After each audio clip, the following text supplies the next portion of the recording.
Hello friends, welcome to my channel. So இந்த வீடியோவில் நம்ம ஸ்வீட் பொட்டேட்டோ பணியாரம் அதுதான் பார்க்க போகிறோம்.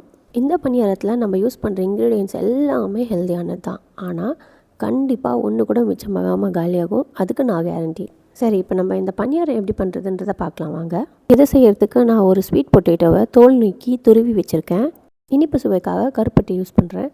நீங்கள் வெல்லம், நாட்டு சர்க்கரை எது வேணாலும் யூஸ் பண்ணலாம். கருப்பட்டியை தூளாக்குறதுன்றது கொஞ்சம் கஷ்டமான காரியம். அதுக்காக நான் என்ன பண்ணுவேன்னா, குக்கரில் ஒரு 3 விசில் வச்சு எடுத்துருவேன். அப்போ அது நல்லா இலகி இருக்கும், நம்மளுக்கு தூளாக்கிறதுக்கும் ஈஸியாக இருக்கும். இந்த ரெசிப்பியில் கருப்பட்டி தண்ணியாக இருந்தாலும் ஓகே. ஸோ அதனால் தண்ணி சேர்த்தே நான் விசில் வச்சு எடுத்துக்கிட்டேன். அண்ட் 2 கப் கோதுமை, ஒரு ஸ்வீட் பொட்டேட்டோவுக்கு நான் 2 கப் கோதுமை எடுத்துக்கிட்டேன். அண்ட் 1 ஸ்பூன் சுக்குத்தூள், ஒரு 4 ஏலக்காவை நல்லா தட்டி எடுத்துக்கிட்டேன். உங்களுக்கு வேணும்னா நீங்கள் பவுடர் ஃபார்ம்லேயும் யூஸ் பண்ணிக்கலாம்.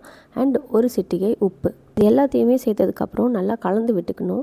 இப்போ நம்ம கரைச்சி வச்சுருக்க அந்த கருப்பட்டியை கொஞ்சம் கொஞ்சமாக சேர்த்து மிக்ஸ் பண்ணணும். லம்ஸ் எதுவுமே வராத அளவுக்கு மிக்ஸ் பண்ணணுன்னா கை தான் பெஸ்ட்டு. ஸோ நான் கையிலே மிக்ஸ் பண்ணி எடுத்துக்கிட்டேன். இனிப்புக்கு நான் இன்றைக்கி 2 துண்டு கருப்பட்டி தான் எடுத்திருக்கேன். உங்களுக்கு வேணும்னா நீங்கள் எவ்வளோ வேணாலும் சேர்த்துக்கலாம், உங்களோட இனிப்பினோட சுவை அளவு பொறுத்து. இந்த 2 துண்டு கருப்பட்டி உங்களுக்கு ரொம்ப அதிகமாக ஸ்வீட்னஸ் இருக்காது, ரொம்பவே நார்மலாக இருக்கும். ஸோ தட் அவ்வளோ சீக்கிரத்தில் இது திகட்டாது. பசங்களும் கொஞ்சம் விரும்பி 4-5 சாப்பிடுவாங்க. அதுக்காக இந்த கரைச்சி வச்ச இந்த கருப்பட்டி பார்த்ததுனால எக்ஸ்ட்ராவாக தண்ணி ஆட் பண்ணிக்கிட்டேன். அண்ட் அது இந்த கன்சிஸ்டன்சியில் இருக்கணும், ரன்னிங் பேட்டர் மாதிரி இருக்கணும். இது கூடவே நீங்கள் சக்கரவள்ளி கிழங்கு சேர்த்துக்கலாம். பட் நீங்கள் சக்கரவள்ளி கிழங்கு சேர்த்துட்டிங்கன்னா ரொம்ப நேரம் மாவை அப்படியே விடக்கூடாது. ஏன்னா தண்ணி ஆகிடும், தண்ணி விட்ட மாதிரி ஆகிடும். அதனால் நீங்கள் எப்போ அடுப்பில் ஊற்ற போகிறீங்க அப்படின்னு இருக்கும்போது நீங்கள் சக்கரவள்ளி கிழங்கு அதில் சேர்த்துக்கோங்க. இப்போ ஒரு ஸ்டவ்வில் பேன், அதாவது பணியாரம் பேன் வச்சு அது நல்லா சூடானதுக்கப்புறம் அதில் எண்ணெய் ஊற்றுங்க. நான் இன்றைக்கி கடலெண்ணெய் தான் யூஸ் பண்ணுறேன். எண்ணெய் நல்லா தாராளமாகவே விட்டுக்கோங்க.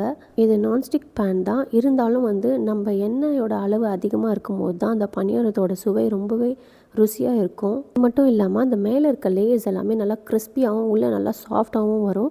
மாவு ஊற்றி ஒரு 10 நிமிஷத்துக்கு ஒரு மீடியம் ஃப்ளேமில் வச்சுருங்க.